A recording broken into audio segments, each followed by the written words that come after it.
सध्या सगळीकडे पावसाने हाहाकार माजवलाय. बऱ्याच ठिकाणी पाणी साचल्यामुळे वाहतुकीवर सुद्धा परिणाम झालाय. खास म्हणजे मुंबई पुण्यात प्रवास करणाऱ्या नागरिकांचे हाल झालेत.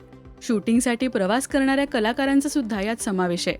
अभिनेत्री धनश्री काडगावकर सुद्धा जवळपास 9 तास अडकली होती. या संदर्भात तिने व्हिडिओही सोशल मीडियावर शेअर केला.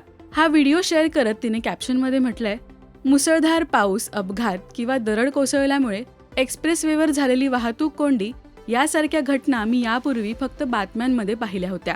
पण काल 6 जुलै रोजी मला स्वतःला या परिस्थितीचा सामना करावा लागला. अशा प्रकारे सलग 9 तास वाहतूक कोंडीत अडकून राहणारं हे प्रचंड थकवणारं आणि वैताग देणारं होतं. याच दरम्यान मला मासिक पाळी सुद्धा आली, पण वॉशरूमला सुद्धा जाता येत नव्हतं. फूड कोर्टवर काहीतरी खाऊया म्हटलं तर तेही शक्य झालं नाही. सगळीकडे गुडघाभर पाणी साचलं होतं. त्यात कुठे ओलावा, मग आजारपण हे आता परवडणार नाहीये, कारण सलग शूटिंग चालू आहे. माझा ड्रायव्हर मला बोलत होता की मॅडम आपण पुन्हा पुण्याला जाऊया, पण आम्ही कलाकार नेहमी कमिटमेंट पाळतो. मालिकेचा टेलिकास्ट अडकला होता, म्हणून शेवटी मी हळूहळू का होईना पण सेटवर पोहोचले. निसर्गापुढे कोणाचं काहीच चालत नाही, पण देवापुढे इतकीच प्रार्थना आहे की कोणाचं जगणं मुश्किल होईल इतकं मोठं आणि भयानक काही होऊ देऊ नकोस. धनश्री व्हिडिओमध्ये म्हणते, काल पुणे मुंबई मिसिंग लिंकवर दरड कोसळली. धो-धो पाऊस पडत होता. पाणी साचलेलं, यामुळे वाहतूक कोंडी झालेली. त्याच प्रवाशांमध्ये काल मी सुद्धा होते. भयंकर ट्रॅफिक आणि धो-धो कोसळणारा पाऊस. खरं तर काही ट्रॅफिक पोलीस येत होते मदतीसाठी. छोट्या गाड्यांना पुढे जायला जागा करून देत होते.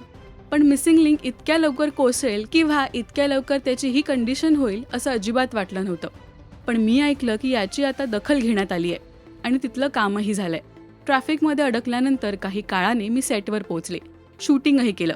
ऊन, वारा आणि पाऊस झेलत कलाकार नेहमीच मनोरंजनासाठी तत्पर असतात. लक्ष्मी निवास, सावळ्याची जणू सावली या मालिकेच्या सेटवर कलाकार भर पावसात शूट करत होते. हा व्हिडिओ सध्या सोशल मीडियावर व्हायरल होतोय. कमेंटमधून नेटकऱ्यांनी कलाकारांचं कौतुकही केलंय.